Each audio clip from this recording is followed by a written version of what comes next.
Nah, bahwasanya berhukum dengan hukum selain Allah Subhanahu wa taala itu ada rinciannya. Tidak semua orang yang berhukum dengan hukum selain Allah itu langsung kafir nggih.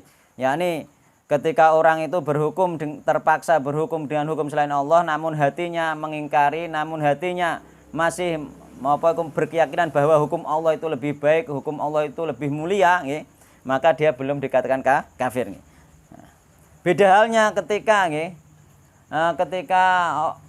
ketika seorang itu nanti mengatakan bahwa hukum selain Allah itu lebih baik daripada hukum Allah Subhanahu wa taala nggih.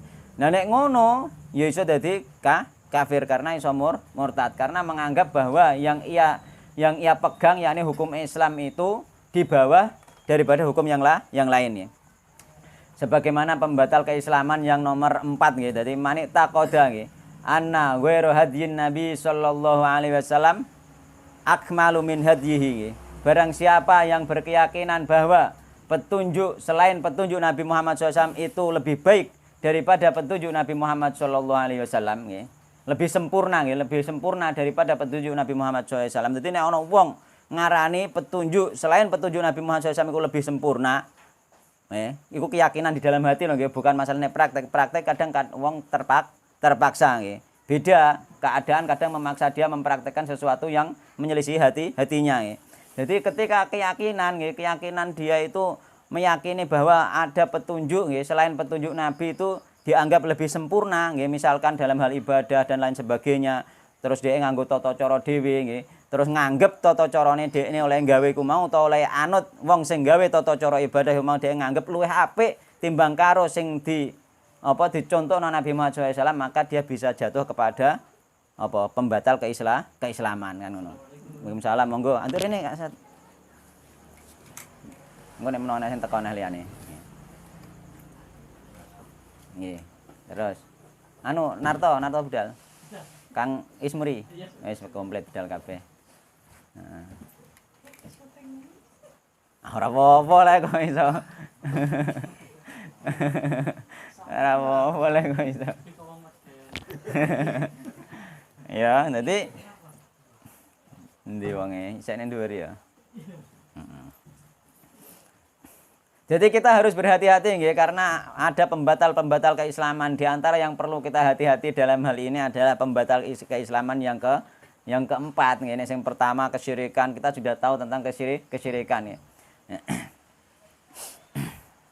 Yang kedua tawasul, tawasul itu juga nanti ada kesyirikan juga di situ. Tawasul yang syirik, maka tawasul ada yang enggak syirik, itu pembatal pertama, kedua, ketiga itu itu mempunyai keyakinan bahwa keyakinan orang lain itu ini orang-orang yang musyrik itu kita tidak yakin bahwa dia itu kafir misalkan, atau orang-orang non Islam itu kita tidak yakin dia itu kafir, itu juga pembatal keislaman. Kita enggak boleh ragu pokoknya selain orang Islam kafir, itu juga enggak boleh ragu, itu keyakinan masalah hati.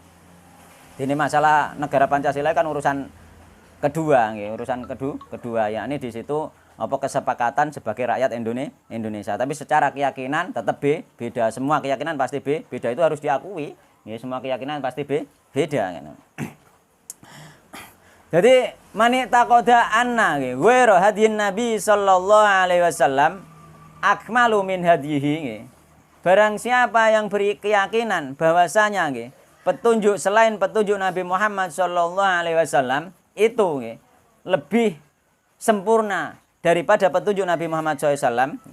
Jadi mana kita qada anna ghairu hadyin Nabi SAW akmalu min hadyihi wa anna hukma ghairihi ahsanu min hukmihi, dan hukum selain hukum daripada hukumnya Nabi Muhammad SAW itu lebih baik daripada hukum Nabi Muhammad SAW.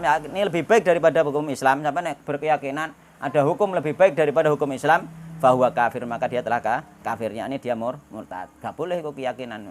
Nah, hukum selain hukum Islam itu semuanya itu tetap di bawah hukum Islam. Meskipun nanti ada kemaslahatan misalnya enggak sampai berlawanan dengan hukum Islam, tetap cara secara praktek tetap di bawah hukum Islam. Misalnya kayak gini tak ceritano, misalnya wong bar zina kan hukumannya dicambuk, utawa zina muhson hukumannya dirajam. Dadak saiki ana zina muhson, gak dirajam malah dinikahno. Nah, itu secara hukum sebenarnya luwih afdol dirajam, kan kita harus yakin hukum dirajam itu lebih baik daripada hanya sekedar dimaafkan terus dinikahkan. Meskipun itu boleh juga kan? Karena apa? Karena tidak diberlakukan di pemerintahan kita kan ngono. Ya, boleh juga. Ya sah nikah sah, ya sah nikah kan ngono. Wong akad nikah sing penting apa ana syarat ya, syarat rukune akad nikah ya wis sah kan ngono. Nah, ya iku masalah ning gone keyakinan.